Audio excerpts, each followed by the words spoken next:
শৃণ্বন্তু বিশ্বে অমৃতস্য পুত্রঃ আজেধমানি দিব্যানি তস্থু বেদাহমেতং পুরুষং মহন্তং আদিত্যবর্ণং তমসঃ পরস্তাৎ তমেব বিদিত্তাতি মৃত্যুমেতি নান্যঃ পন্থা বিদ্যাতে অয়নায়। ভক্তি দিয়ে শক্তির আরাধনা এবং সেই শক্তিকে মানুষের শুভত্বের কাজে লাগানো, এই ব্রত বয়ে নিয়ে চলেন অ্যাস্ট্রোলজার, লাইফ কোচ এবং ফিলান্থ্রপিস্ট ডক্টর সোহিনী শাস্ত্রী। দেশ বিদেশের অসংখ্য সম্মানের মুকুটে বারবার তাঁর অভিষেক। একবার নয়, দুবার রাষ্ট্রপতি পুরস্কারে সম্মানিত তিনি। ন্যাশনাল আমেরিকান ইউনিভার্সিটি তাকে সাম্মানিক ডিলিট উপাধিতে ভূষিত করেছে। লন্ডনের ওয়ার্ল্ড বুক অব রেকর্ডসে জ্ঞানী গুণীদের মাঝে তিনি একটি উজ্জ্বল নক্ষত্র। ইন্টারন্যাশনাল অ্যাস্ট্রোলজি ফেডারেশন তাকে দিয়েছে আমেরিকান অনারারি ডক্টরেট খেতাব। ইংল্যান্ডের গ্লোবাল বুক অব এক্সেলেন্স এই প্রথম ভারতবর্ষের কোনো অ্যাস্ট্রোলজার ডক্টর সোহিনী শাস্ত্রী তার উজ্জ্বল স্বাক্ষর রেখেছেন। যশস্বী এবং নক্ষত্রেরা তাই ভালো থাকার লক্ষ্যে বারবার খুঁজে নিয়েছেন সোহিনী নামক ধ্রুবতারাটিকে।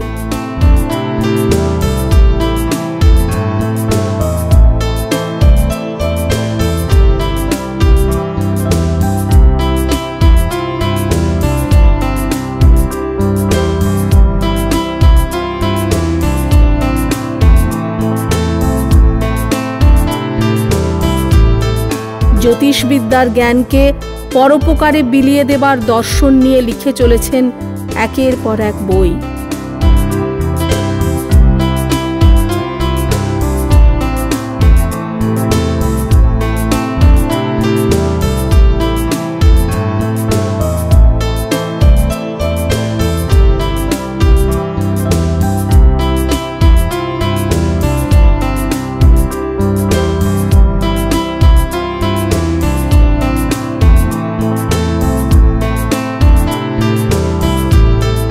असतो मा सद्गमय तमस मा ज्योतिर्गमय।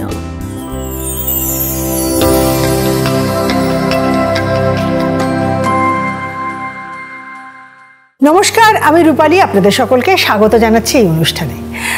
আমরা যারা জ্যোতিষশাস্ত্র সম্বন্ধে আগ্রহী তারা কিছু কিছু শব্দ কিন্তু জানি, সেগুলোর সঠিক অর্থ বা ব্যাখ্যা না জানলেও। আর যাদের খুব একটা আগ্রহ নেই তারাও কিন্তু দৈনন্দিন জীবনে বিভিন্ন মানুষের মুখ থেকে, সিনেমায়, বইতে, সোশ্যাল মিডিয়াতে এই শব্দগুলো জেনেছেন। তার মধ্যে একটা হচ্ছে মাঙ্গলিক দোষ, একটা হচ্ছে রাজযোগ, একটা হচ্ছে কালসর্পদোষ, একটা হচ্ছে বুধাদিত্য যোগ, এরকম শনির সাড়ে সাতি, এইসব শব্দগুলো আমরা জানি, কিন্তু সঠিক ব্যাখ্যা এক্স্যাক্টলি কী হয় সেটা হয়তো জানি না বলেই কিন্তু জানানোর চেষ্টা একজন সারাক্ষণ করে যাচ্ছেন। তিনি কখনো সেমিনারে গিয়ে জানাচ্ছেন, তিনি অনুষ্ঠানের মাধ্যমে জানাচ্ছেন, তিনি বই লিখে জানাচ্ছেন, এবং জানাচ্ছেন শুধু তাই নয়, যখনই কোনো মানুষ তার সাহায্য চাইছে, কোনো সমস্যায় পড়ছে, তিনি কখনো তার কাছে গেলে তিনি সাহায্য করছেন। আমি দীর্ঘদিন তার সাথে সময় কাটানোর ফলে জানতে পেরেছি, কখনো তিনি সমস্যা জানলে নিজে উপযাচক হয়ে, মানে নিজের আগ্রহে নিজে ভলান্টারিলি তাকে সাপোর্ট দেওয়ার চেষ্টা করছেন। তুমি এইটা করো, তুমি ওইটা করো, ঠিক আছে, তুমি এত প্রফেশনালি আমার কাছে আসার কথা ভেবো না, আমি তোমাকে এইভাবে বলে দিচ্ছি। কারণ তার মূল মিশন হচ্ছে মানুষকে কিভাবে হেল্প করা যায়। আর কারণ মিশন যদি সৎ হয় তার সাকসেস আসবেই।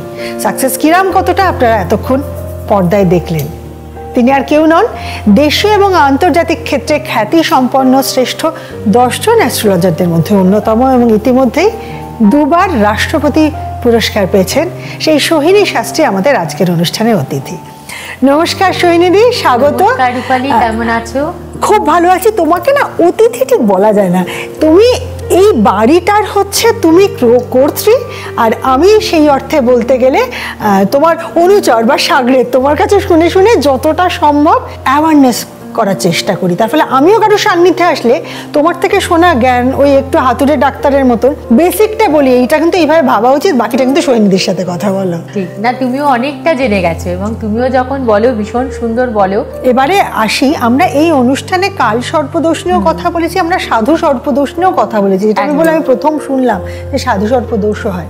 তুমি বলছিলে কাল সর্পদোষেরও বিভিন্ন ভাগ হয়, ক্যাটাগরি হয়, এটা আমি জানতাম না। ক্যাটাগরি হয়, কাল সর্পদোষের 12টা ক্যাটাগরি হয়। তো অনেকের প্রশ্ন, যে বহু প্রশ্ন আসে আমাকে, প্রচুর মানুষ প্রশ্ন করেন বিভিন্ন সূত্র থেকে, আমার কাছে কোশ্চেন্স গুলো আছে যে ম্যাডাম যে আপনি তো কাল সর্পদোষ নিয়ে আগে বেশ কয়েকবার আলোচনা করেছেন, বা আমরা কাল সর্পদোষ নিয়ে অনেকেই আলোচনা করে বা আমরা কিছুটা বুঝি, কিন্তু কাল সর্পদোষের তো বিভিন্ন ক্যাটাগরিজ আছে, বিভিন্ন ভাগ আছে, তো আপনি কখনো সেই ভাগগুলো নিয়ে আলোচনা করেননি। কাল সর্পদোষ থাকলে কি হয় সেটা আমরা কিছুটা বুঝি, আমরা কিছুটা জানতে পেরেছি, কিন্তু কাল সর্পদোষের যে বিভিন্ন ভাগ সেটা নিয়ে কখনো আলোচনা আপনি করেননি, তো সেটা নিয়েও আমরা একটু আপনার কাছে জানতে চাই। তো কাল সর্পদোষের 12টা ভাগের মধ্যে যেটা সব থেকে বেশি প্রশ্ন এসছে অনন্ত কাল সর্পদোষ নিয়ে। বার্ষিকী কাল সর্পদোষটা কি লোকে খুব জানতে চায়। 12টা ভাগ হয়? 12টা ভাগ হয়। আমি জানতাম না। শেষনাগ কাল সর্পদোষ আছে, বিষধর কাল সর্পদোষ আছে, তারপরে অনেক রকম কাল সর্পদোষ আছে।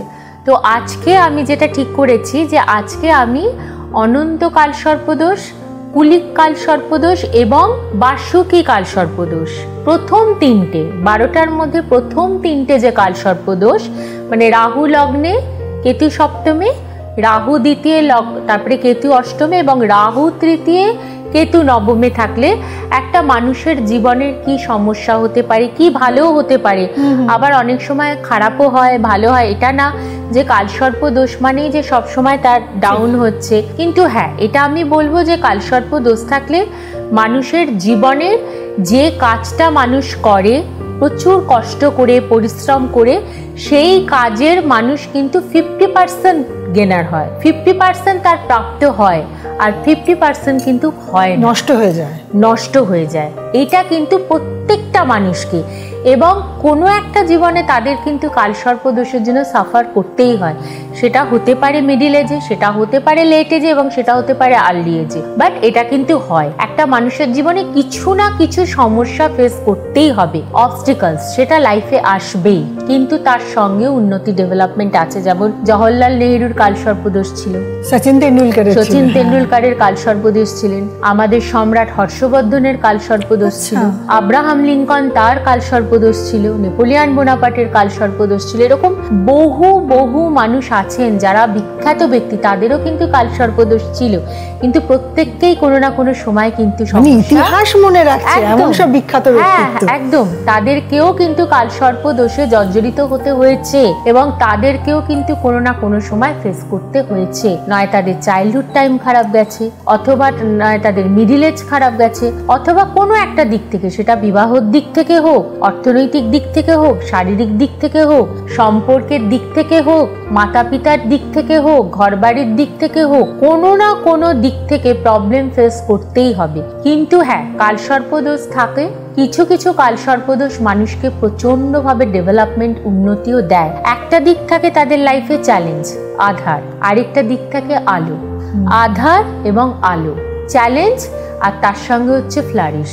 চ্যালেঞ্জ গ্রোথ, এই দুটোকে যদি সেই মানুষটা অ্যাকসেপ্ট করতে পারে তাহলে সে জীবনে কিন্তু এগিয়ে যাবে। একটা জিনিস বলবো, কালসর্প দোষ থাকলে ভয় পাওয়ার কিছু নেই, মনে শক্তি আনতে হবে, মনে আপনাদের শক্তি আনতে হবে, মনে আপনাদের সাহস রাখতে হবে, এবং আমি অ্যাচিভ করবই জীবনে, আমাকে সাকসেস অ্যাচিভ করতেই হবে, এই জিনিসটা যদি আপনি রাখেন তাহলে একটা টাইম কিন্তু আপনি এটার থেকে বেরোতে পারবেন। বহু মানুষের কালসর্পদোষের ভীতি আছে, এবং কালসর্পদোষ থাকা মানে যে কোনো কালসর্পদোষ, প্রথম কথা হচ্ছে যে তাকে জীবনে বিভিন্ন রকম অপ্রীতিকর ঘটনার সম্মুখীন হতে হয়, অযথা অপমানিত হতে হয়, অযথা ঋণে জর্জরিত হতে হয়, এবং বেশিরভাগ ক্ষেত্রে দেখবে যে তারা বিভিন্ন ধরনের স্বপ্ন দেখে, বিভিন্ন ধরনের প্রায় দুঃস্বপ্ন, পরিবারের কেউ মারা গেছে তাদেরকে নিয়ে বারবার স্বপ্ন দেখছে, কখনো অত্যাধিক স্নেকের স্বপ্ন দেখে, সাপের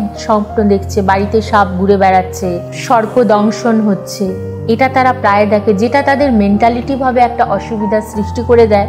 নাম্বার 3 হচ্ছে যে কখনো কখনো তারা এমন এমন স্বপ্ন দেখে যে বিভিন্ন শত্রু তাদের ক্ষতি করছে, আবার কখনো স্বপ্ন দেখে সুন্দর রাস্তা দিয়ে যাচ্ছে, হঠাৎ একটা গাড়ি চাপা দিয়ে চলে গেল, অ্যাক্সিডেন্ট হয়ে গেল, রক্তপাত, এগুলো কিন্তু কালসর্পদোষ থাকলে তারা অত্যধিক বেশি। প্রথম কথা হচ্ছে যে তারা প্রচন্ড ভাবে, তাদের আমি বলবো না প্রত্যেকের মধ্যে, কিন্তু কিছু কিছু মানুষ আছে যাদের মধ্যে অত্যধিক নেগেটিভ থটস। অ্যাকচুয়ালি কি বলতো, স্বপ্নে কন্টিনিউয়াসলি এটা দেখছে, তো দেখতে দেখতে কি হয় তাদের মধ্যে একটা থট প্রসেসটা অ্যাকোয়ার্ড হয়ে যায়, এবং ওরা কিন্তু কন্টিনিউয়াসলি ভাবে যে আজকে আমার মানে যেটা স্বপ্নে, ধরো একটা স্বপ্ন তুমি টানা 15 দিন দেখছো, বা একটা মাসের মধ্যে তুমি 10 দিনই এক ধরনের স্বপ্ন দেখছো, সারাক্ষণ আমার সাবকনশিয়াসটা ওটাই রয়ে গেছে, এবং ওটাই কিন্তু বারে বারে প্রতিফলন হচ্ছে তোমার স্বপ্নের মাধ্যমে। তুমি যখন ঘুমাচ্ছ তোমার অবচেতন মনে কিন্তু সেটা বারে বারে ফিরে আসছে। সুতরাং আমি প্রথমেই বলবো, যাদের যে কোনো ধরনের কালসর্পদোষ থাক না কেন তাদের মনটাকে শক্ত রাখতে হবে। তবে হ্যাঁ, একটা প্রলং পিরিয়ডের জন্য কিন্তু কালসর্পদোষ একটা মানুষের লাইফটাকে অনেকটাই কিন্তু ড্যামেজ করে, এবং সেটা চাইল্ডহুড থেকেই বলো, মিডিল এজেই বলো, লেটার এজেই বলো। তো যাই হোক, আজকে যেটা আমাদের আলোচনা যে অনন্ত কালসর্পদোষে আমাদের কি ফল পেতে হয়। একটা মানুষের যখন জন্মছকে, কোনো জাতক বা জাতিকার জন্মছকে যখন লগ্নে রাহু এবং সপ্তমে কেতু, সেটাকে অনন্ত কালসর্পদোষ বলা হয়। এবং প্রথমেই দেখো, লগ্নে রাহু থাকা মানে সেই মানুষটার মধ্যে যে পার্সোনালিটি, তার মধ্যে যে ডিগনিটি, সেটার কিন্তু একটা কনফিউশন থেকে যায়। ইভেন তার মধ্যে সেলফ কনফিডেন্সের অভাব হয়, তার ডিসিশন মেকিং এ প্রবলেম হচ্ছে, হঠাৎ করে একটা মানুষের সঙ্গে কথা বলতে বলতে ইরিটেটেড হয়ে যাচ্ছে। লগ্নে রাহু থাকা মানে তারা দে আর ভেরি ইগোয়েস্টিক, এবং তখন কিন্তু ইগোতে নিয়ে নিচ্ছে, এবং তখন কি হলো যে ইরিটেটেড হয়ে যাচ্ছে, এবং একটা ভালো কথা বা ভালো একটা জিনিস বোঝাতে বোঝাতে তার মধ্যে ইরিটেশন এসে যাওয়ায় সে কিন্তু সেটা ভালোভাবে তাদের সামনে প্রেজেন্ট করতে পারছে না। এই প্রবলেমটা কিন্তু কালসর্পদোষ থাকলে খুব হয়। একটা হচ্ছে ডিগনিটির একটা প্রবলেম, একটা হচ্ছে কনফিউশন প্রবলেম থাকে, আরেকটা হচ্ছে হঠাৎ করে মাথা গরম এবং লোকের সঙ্গে তর্কাতর্কিতে জড়িয়ে পড়া। লগ্নে কালসর্পদোষ এই ধরনের প্রবলেমগুলো প্রচন্ডভাবে ফেস করায়। নাম্বার 2 হচ্ছে বিজনেস পার্টনারের সঙ্গে অযথা অশান্তি। বিজনেস পার্টনার যদি ঠিক কথাও বলে, তার শুনতে ভালো লাগে না, তার শুনতে ভালো লাগছে না। সে মনে করছে আমি যে ডিসিশনটা নিয়েছি, আমি যেটা করছি সেটাই ঠিক। নিজের স্ত্রীর সঙ্গে, স্পাউজের সঙ্গে অযথা অশান্তি, রিলেশনশিপে অযথা বাধা। ইভেন শুধু স্পাউজের সঙ্গে বলে না, মাতা পিতা, বন্ধুদের সঙ্গে অযথা অশান্তি, অযথা সমস্যা। তো এটা কিন্তু লগ্নে রাহু এবং সপ্তমে কেতু থাকলে হয়ে থাকে। এবং এদের ক্ষেত্রে দেখা যায় যে প্রায় এদের মাথায় একটু রক্তপাত হচ্ছে, মাথায় আঘাত লাগা, মাথায় কোনো জটিল অসুখ, টিউমার, এই ধরনের কোনো অসুখ, এবং 17 থেকে 23 বছর বয়সের মধ্যে একটা বড় ধরনের জটিল অস্ত্রোপচার হওয়ারও কখনো কখনো সম্ভাবনা থাকে। সেটা প্রত্যেকের ক্ষেত্রে নয়, যদি লগ্নে বৃহস্পতির দৃষ্টি থাকে বা শুভ গ্রহ চন্দ্রের দৃষ্টি বা শুভ গ্রহ শুক্রের দৃষ্টি থাকে, তখন হয়তো সেটাকে কাটিয়ে দেয়। এরপর হচ্ছে যে অনন্ত কালসর্পদোষ থাকলে আরেকটা প্রবলেম হয়, বিবাহে বিলম্ব, বিবাহ হতে প্রচন্ড দেরি হয়। এবং কখনো কখনো দেখা যায় যে একটা বিজনেস স্টার্ট করলো ইমেন্স মনিটারি গেইন দিয়ে, ইমেন্স প্রচন্ড, কিন্তু আস্তে আস্তে আস্তে আস্তে করে সাডেন হঠাৎ করে তার বিজনেসটা ডাউন। এবার কি হয়, সে ভাবছে যে প্রথম 3 মাস 4 মাস যে আমার হয়তো সময়টা এখন একটু ডাউন যাচ্ছে, টাকা কম আসছে, কিন্তু ওটা ভাবতে ভাবতে একটা সময় গিয়ে পুরো মানে ভাড়ার শূন্য, মানে একটাও ইনকাম আসছে না, মানে আসলে ক্রমশই এটা কমছে। এটা কিন্তু অনন্ত কালসর্পদোষের ফল। মানে সিঁড়ি দিয়ে তোমাকে ওঠালো, তুমি উঠলে, তারপরে ঝট করে মইটা ফেলে দিল। এবার তুমি কুল কিনারা পাচ্ছ না, তুমি কি করে নেমে তুমি আবার নিজেকে পুনরায় স্টার্ট করবে। এইটা হচ্ছে অনন্ত কালসর্পদোষ যাদের থাকে, যে সমস্ত জাতক জাতিকার অনন্ত কালসর্পদোষ থাকে তাদের মধ্যে কিন্তু প্রায়শই এই প্রবলেমটা কিন্তু ফেস করতে করতে হয়। আচ্ছা, একটা জিনিস বলো, অনন্ত কালসর্পদোষ তো জন্মছক থেকে শুরু থেকেই হয় একদম। এবং কিন্তু এটার প্রতিকার হয়, তাই তো? অবশ্যই, প্রত্যেকটা দোষের কিন্তু প্রতিকার হয়, না হলে বাকিরা এত সাকসেসফুল হলেন কি করে? এবং ইভেন দেখা যায় যে, দেখো আজকে একটা জিনিস বলবো যে কিছুটা কিন্তু ডিপেন্ড করে তোমার পূর্বপুরুষদের কর্মফল, আচ্ছা, কিছুটা ডিপেন্ড করে তোমার পূর্বজন্মের কর্মফল, এবং তুমি ইহজন্মে মানুষটা কেমন, তুমি এখন এই জন্মে তুমি কতটা ভালো কর্ম করছো সেটার উপরেও কিন্তু ডিপেন্ড করে মানুষের ডেভেলপমেন্ট, মানুষের গ্রোথ। কিছুটা পূর্বজন্মের সঞ্চিত, কিছুটা এই জন্মের সঞ্চিত, সেইটা অ্যাকুমুলেটেড করে তারপরে কিন্তু তুমি রেজাল্ট পাচ্ছ। আর কালসর্পদোষের তো আমি অনন্ত কালসর্পদোষ শুনলাম, আর কোন কালসর্পদোষ? এরপর আমি আসবো কুলিক কালসর্পদোষ। আচ্ছা, যাদের লগ্নের দ্বিতীয় রাহু এবং যাদের লগ্নের অষ্টমে কেতু, সেটাকে বলা হয় কুলিক কালসর্পদোষ। একটা জিনিস বলি, দ্বিতীয় রাহু অষ্টমে কেতু, তার বাইরে সমস্ত গ্রহ, তাহলে কিন্তু কালসর্পদোষ হচ্ছে না। রাহু কেতুর মধ্যে যখন সকল গ্রহরা অবস্থান করছে, Rahu Ketu access all planets, তখন কিন্তু পূর্ণ কালসর্পদোষ হচ্ছে। আবার পার্শিয়াল কালসর্পদোষ হয়, যেমন লগ্নভঙ্গ অথবা শুক্রভঙ্গ, চন্দ্রভঙ্গ, একটা গ্রহ বাইরে আছে, তখন সেটাকে পার্শিয়াল কালসর্পদোষ, মানে তোমার জীবনে 70% এফেক্ট আসবে। আর পূর্ণ কালসর্পদোষ মানে Rahu Ketu access all planets, তখন সেটা পূর্ণ কালসর্পদোষ হচ্ছে। প্রথমে বলবো যে কুলিক কালসর্পদোষ যাদের থাকে, তাদের জীবনের প্রথম জীবনটা কিন্তু প্রচন্ড স্ট্রাগল হয় এবং তাদের পরিবারের মধ্যে একটা সেপারেশন থাকে। যে পরিবারে জন্মেছে, কখনো কখনো বাবা মার মধ্যে সেপারেশন থাকে, নয় সে ছোট বয়সে মাকে পেয়েছে অথবা সে বাবাকে পেয়েছে। পিতা মাতার দুজনেরই ভালোবাসায় বড় হওয়া কুলিক কালসর্পদোষের ক্ষেত্রে যে সমস্ত জাতক জাতিকাদের ক্ষেত্রে থাকে, অনেক সময় কিন্তু সেটা হয়ে ওঠে না।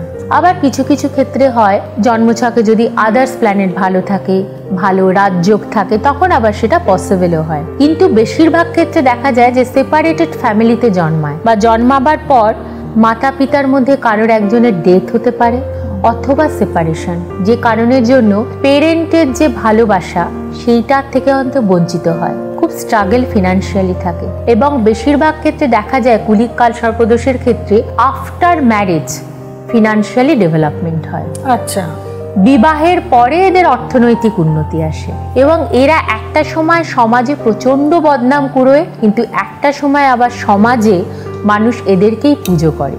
একটা সময় মানুষ তাদেরকে প্রচন্ড অপছন্দ করে, একটা সময় প্রচন্ড ভালোবাসেন, একটা সময় প্রচন্ড ক্রিটিসাইজ করে। কেন করে? মানে যখন অসম্মান করে বা ক্রিটিসাইজ করে, কেন করে? দেখো, এবার তোমাকে আমি বলি, লগ্নের দ্বিতীয় রাহু অষ্টমে কেতু শত্রু ক্রিয়েট করে। দ্বিতীয় রাহু তোমার ফ্যামিলির মধ্যে শত্রু, নয় তোমার কাজিন শত্রু, নয় তোমার মাতৃস্থানীয় কেউ শত্রু, নয় পিতৃস্থানীয় কেউ শত্রু, তোমার ফ্রেন্ডসরা শত্রু, তোমার বিবাহের পর তোমার পরিবারের ইনলসরা শত্রু, কর্মক্ষেত্রে তোমার কলিগসরা শত্রু।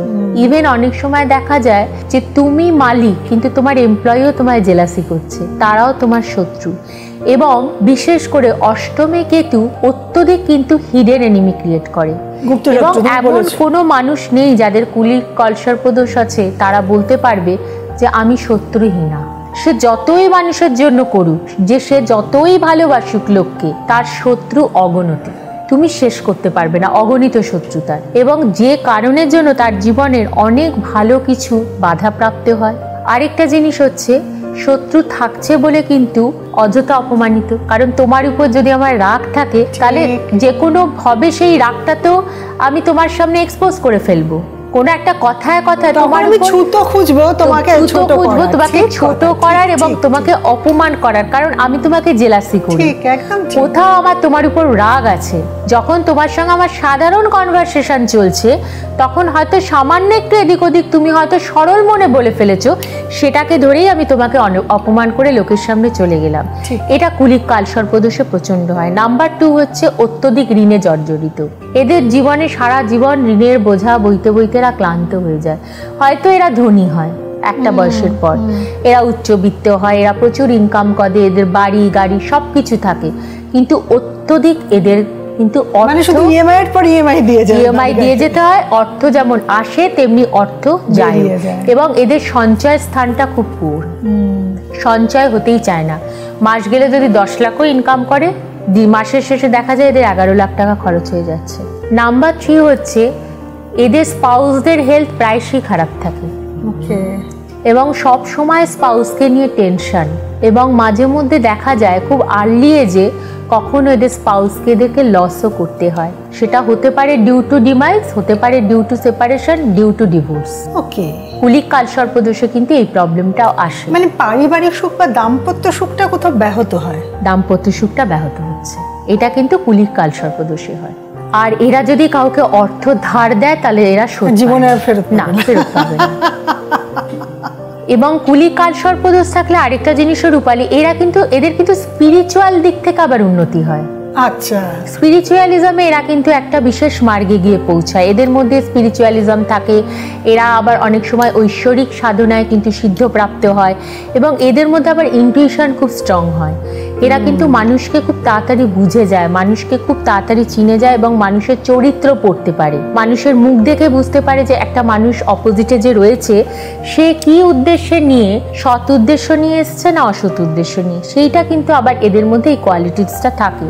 আর 30 বছর বয়সের পর এরা যদি সংযমী হয়, এরা যদি ঈশ্বরের প্রতি ভক্তি রাখে, এরা যদি মাতা পিতার প্রতি বিশ্বাস রাখে, তাহলে কিন্তু এরা, এবং তার সঙ্গে মনের জোর, কারণ আমি বলবো যে কালসর্পদোষ কি করে বলো তো, একটা মানুষকে বারবার ফেলে, ওঠাচ্ছে ফেলছে, আপস অ্যান্ড ডাউন, তখন এটা দেখতে দেখতে একটা মানুষ না টায়ার্ড হয়ে যায়, একটা মানুষের মধ্যে ক্লান্তি এসে যায়, তখন সে ভাবে দূর, আমার তো জীবনে এটাই চলছে, আর কিছু হবে না, এই জিনিসটা থাকলে চলবে না, সাহস রাখতে হবে।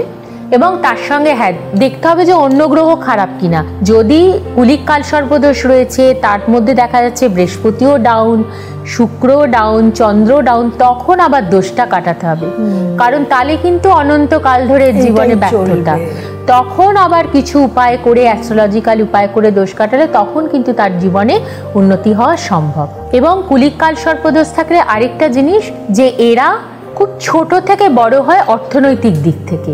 হয়তো দেখা গেল যে খুব সামান্য একটা অ্যামাউন্ট দিয়ে এরা বিজনেস শুরু করেছে, এটা কুলিক কালসর্পদোষের মানে যাদের থাকে বৈশিষ্ট্য, যে এরা হয়তো 5000 টাকা দিয়ে বিজনেস শুরু করলো, কিন্তু দেখা গেল এরা একসময় মাসে 50 লাখ টাকা ইনকাম করছে।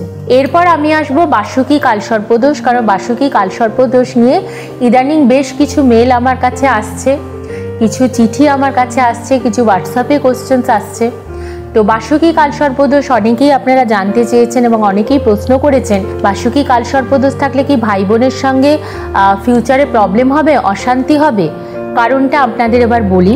প্রথমত হচ্ছে রাহু যদি তৃতীয় ভাবে থাকে এবং নবমে যদি কেতু থাকে, তাহলে সেটাকে বাসুকি কালসর্পদোষ বলছে। এবং হ্যাঁ, তৃতীয় ভাবটা যেহেতু ভাতৃস্থান এবং বোনের স্থান, মানে এটা হচ্ছে শিবলিং হাউস, সুতরাং অবশ্যই রাহু তো মনোমালিন্যতা ঘটায়, এবং সবসময় বেশিরভাগ ক্ষেত্রেই কিন্তু রাহু রিলেশনশিপটাকে ড্যামেজ করে দেয়, কখনো কখনো রিলেশনশিপ ডিস্ট্রয় করে দেয়। তো হয়তো দেখা গেল যে জাতক বা জাতিকার বাসুকি কালসর্পদোষ রয়েছে, যেহেতু তৃতীয় ঘর উপচয়ের ঘর, নবম স্থান ভাগ্যস্থান, সুতরাং পরদেশে ডেভেলপমেন্ট, পরদেশে গ্রোথ, কখনো কখনো হয় যদি তাদের বৃহস্পতি, শুক্র, চন্দ্র, বুধের পজিশন বা শনি তাদের জন্মছকে যদি উচ্চ পজিশনে থাকে, তাহলে এরা কিন্তু প্রচণ্ড ভালো সাফল্য পায় ফরেন কান্ট্রিতে। কিন্তু জীবনের কোনো না কোনো সময় সত্যি কথাই এদের রিলেটিভদের সঙ্গে প্রবলেম, এরা যে এনভায়রনমেন্টে থাকে, এরা যেখানে বসবাস করে, সেখানকার যে এদের যে নেটিভসরা থাকে, তাদের সঙ্গে এদের কোনো না কোনো একটা প্রবলেম কিন্তু হয়। এবং আরেকটা জিনিস হচ্ছে যে ভাই বোনের সঙ্গে, মানে জাতক বা জাতিকা যার জন্মছকে বাসুকি কালসর্পদোষ রয়েছে, তার যে ভাই অথবা বোন, তার সঙ্গে একটা বয়সের পর গিয়ে কিন্তু মনোমালিন্যতা হয়। যে ভাইকে তুমি প্রচন্ড ভালোবেসেছো, যে ভাইকে তুমি আগলে বড় করেছো, যে ভাই তোমাকে মাতা বা পিতা সমান দেখে বড় হয়েছে, যার জন্য তুমি হয়তো জীবনের অনেক কিছু স্যাক্রিফাইস করেছো, হঠাৎ দেখলে সেই ভাই বা সেই বোনই বড় হয়ে তোমার থেকে সবকিছু নিয়ে তোমাকেই দূরে ঠেলে দিল, তোমাকেই সম্পত্তি থেকে বঞ্চিত করছে। তোমার নামে গিয়ে কোর্ট কেস করছে। ভাই বোনের দ্বারা লিগাল ইস্যুতে ফেসে যাওয়া, ভাই বোনের কারণের জন্য লিগাল ইস্যুতে ফেসে গিয়ে অত্যধিক খরচা হয়ে যাচ্ছে লিটিগেশনের পিছনে, কোর্ট কেস করতে, লয়ারকে দিতে, এবং ভাই বোন তোমার সামনে হয়তো খুব ভালো থাকছে, বাইরে গিয়ে তোমার নামে নিন্দে করছে। বেশিরভাগ ক্ষেত্রেই দেখা যায় যে যারা ছোট, মানে তোমার থেকে এজে ছোট, তোমার ভাই বা বোন, দাদা বা দিদি না, তাদের সঙ্গে কিন্তু একটা সম্পর্ক কোনো সময় অবনতি হওয়ার একটা চান্স কিন্তু থাকে। কিন্তু আবার এদের ক্ষেত্রে হায়ার স্টাডি ভালো হয়, এরা খুব ভালো রিসার্চ করে, এরা কিন্তু বেশিরভাগ সময় দেখা যায় এরা ফরেনে যায়, এবং ফরেনে গিয়ে এরা ফরেন স্টাডি করছে, ফরেনে গিয়ে এরা খুব ভালো চাকরি করছে, এবং বিধর্মী লোকজনের দ্বারা এরা কিন্তু প্রচন্ড উপকৃত হয়, কারণ যেহেতু ওটা উপচয় স্থান এবং ফরেনার্সরা সাপোর্ট করছে এবং বিধর্মিতা বোঝায়। কেতু এবং রাহু কিন্তু ইন্টার রিলিজিয়ান বা ইন্টার কালচার লোকজনের থেকে তুমি কিন্তু উপকার প্রাপ্ত হবে, এবং তারা কিন্তু তোমাকে খুব এপ্রিসিয়েট করবে, তারা কিন্তু তোমাকে প্রচণ্ডভাবে এনকারেজ করবে, তারা তোমার গ্রোথ এবং ফ্লারিশমেন্টের পিছনে কিন্তু তাদের হাত থাকবে, তাদের পরিশ্রম থাকবে। এটা কিন্তু আবার বাসুকি কালসর্পদোষে প্রায় হয়ে থাকে। এটা কি রাহু এবং কেতুর ক্যারেক্টার? যে রাহু কেতুর ক্যারেক্টার, তার মানে কারুর যদি রাহুর মহাদশা চলে বা কেতুর মহাদশা তখন বিদেশে যাওয়ার চান্স থাকে, সেটাই বলছি, তখন ফরেন স্টাডির চান্স থাকে, বা নিজের জন্মস্থান থেকে অন্য রাজ্যে যাওয়ার, অন্য রাজ্যে অ্যানাদার স্টেটে গিয়ে তারা ডেভেলপমেন্ট গ্রোথ খুব ভালো মতো তারা পায়, সেটা দেখা যায়। বা কোনো বিদেশি কোম্পানিতে চাকরি করলে তাদের ডেভেলপমেন্ট গ্রোথ হয়। হয়তো দেখা গেল সে ইন্ডিয়ান কান্ট্রিতে চাকরি করছে, ইন্ডিয়ান কোম্পানিতে তার গ্রোথ হচ্ছে না, যেই সে এমএনসিতে চলে গেল অমনি গ্রোথ হয়ে গেল, ঠিক তখন হয়তো তার কেতুর মহাদশা চলছে। কিন্তু হ্যাঁ, মহাদশা কেতুর detachment from family and spouse and children, এটা খুব যন্ত্রণাদায়ক। আর রাহুর মহাদশা তখন প্রায়শই দেখা যায় যে কিছু অ্যাক্সিডেন্টাল ফাড়া, ইভেন ভাই বোনেরও কিছু অ্যাক্সিডেন্টাল ফাড়া, ভুল সিদ্ধান্ত হয়ে যায় এবং ভুল সিদ্ধান্ত, সেটা কিন্তু বাসুকি কালসর্প দোষ থাকলে হয়। আসলে অনেক কিছু বলার থাকে, কিন্তু আমাদের সময়টা এতটাই কম যে তার মধ্যে মেন ইনফরমেশনগুলো আমরা দেওয়ার চেষ্টা করি। আশা করি আজকে দর্শকবৃন্দরা যারা আমাদের প্রোগ্রাম দেখছেন বা ভবিষ্যতে দেখবেন, এবং বহু মানুষের ডিম্যান্ড ছিল এই 3টে কালসর্প দোষ সম্বন্ধে জানার, আশা করি তাদেরকে অনেকটাই বোঝাতে পারলাম, এবং এটা শোনার পর হয়তো আপনারা অনেকটাই বুঝতে পারবেন। যাই হোক, আপনারা ভালো থাকুন। হ্যাঁ, এই ভালো রাখার জন্যে যেটা মূল কথা, তাতে ফিরে আসি। যে আলোচনাটা আমরা করছি আপনারা নিশ্চয়ই শুনেছেন এবং খেয়াল করেছেন যে এই সমস্যা কিন্তু এই ধরনের কালসর্প দোষের ক্ষেত্রে হয়, কিন্তু এইটা একদম একটা ইনকিউরেবল ডিজিজ বা এই সমস্যাটার সমাধান হয় না তা কিন্তু নয়। সমস্যা যখন হয়, বারবার করে বলছি, এই সমস্যাগুলোর সমাধান হয়। মানে সিমটমস যদি আপনাদের মেলে, তাহলে সবার আগে আমার মনে হয় যে তার জন্য ডাক্তার দেখানো দরকার। আর যদি অ্যাস্ট্রোলজিক্যাল অসুখ হয়, তাহলে তার জন্য কিন্তু ডাক্তার এক এবং একমাত্র অ্যাস্ট্রোলজারই হয়ে থাকেন। ডক্টর সৈনী শাস্ত্রীর এই প্রোগ্রাম, এই ধরনের অনুষ্ঠানে এই আলোচনা আমি আর সৈনীদি দিনের পর দিন আলোচনা করি, আমিও জানি, আমিও শিখি, আমি হয়তো পরবর্তীকালে বলি আচ্ছা সৈনীদি আমার তাহলে এটা হচ্ছে, এটা কি এটা হতে পারে। মূল কারণটাই হচ্ছে যখনই আমাদের সিমটমস, তো প্রত্যেকের, আমি জানি আপনাদেরও অনেকেরই অনেক সিমটমস মিলছে, তখনই অসুখটা কি হয়েছে, জ্বর হয়েছে না ম্যালেরিয়া হয়েছে না এনকেফেলাইটিস হয়েছে নাকি আরও বড় কোনো খারাপ অসুখ হয়েছে, সেইটা যত তাড়াতাড়ি আমরা অসুখটাকে অ্যারেস্ট করতে পারবো তত তাড়াতাড়ি সুস্থ হব। সৈনীদের কাছে এইভাবে নিজের অসুখ সারিয়ে, মানে অ্যাস্ট্রোলজিক্যাল অসুখ সারিয়ে, অর্থাৎ নিজের ভাগ্যের সুফল পেয়েছেন ওনার কাউন্সেলিং করে, ওনার কাছে এবং ওনার সাপোর্ট নিয়ে অনেকে। আসুন কোনো একজনের কথা শুনে নিই তার মুখ থেকে। নমস্কার, আমার নাম শুভদীপ সরকার, আমি বরানগর কলকাতা থেকে এসেছি। আমি লাস্ট 2024-এর মার্চ মাসে আসি ম্যাডামের কাছে আমার কিছু জব আর জব স্টেবিলিটির সমস্যার জন্য। তো ম্যাডাম সমস্ত দিকটা অ্যানালাইসিস করে আমাকে কিছু রেমেডি ধারণ করতে বলেন। তারপর কিছু টাইম পেশেন্স রাখার পর আমি একটা নতুন জব পাই। আফটার দ্যাট আমি ওই জব স্টেবিলিটির ব্যাপারেও একটা কনসার্ন ছিল, সেটাতেও আমি ভালো ফল পাই। আবার আমি ম্যাডামের কাছে এখন এসেছি নতুন একটা সমস্যা নিয়ে। তো আমি ম্যাডামকে অবশ্যই আগে আমার বন্ধুদের আর মানে আমার কর্মক্ষেত্র রেকমেন্ড করেছি এবং আগেও রেকমেন্ড করব। কলকাতায় ডক্টর শরীর শাস্ত্রীর চেম্বার 25-এর শ্যামাপ্রসাদ মুখার্জি রোড, কলকাতা 25 এই ঠিকানায়। দিল্লিতে চিত্তরঞ্জন পার্কে, এছাড়া মুম্বাই, দুবাই, লন্ডন বিভিন্ন জায়গাতে উনি চেম্বার করে থাকেন বিভিন্ন সময়ে। তার জন্য ওনার কিন্তু অ্যাপয়েন্টমেন্ট নিতে হবে, হয় হোয়াটসঅ্যাপ নাম্বারে অথবা মেল করে।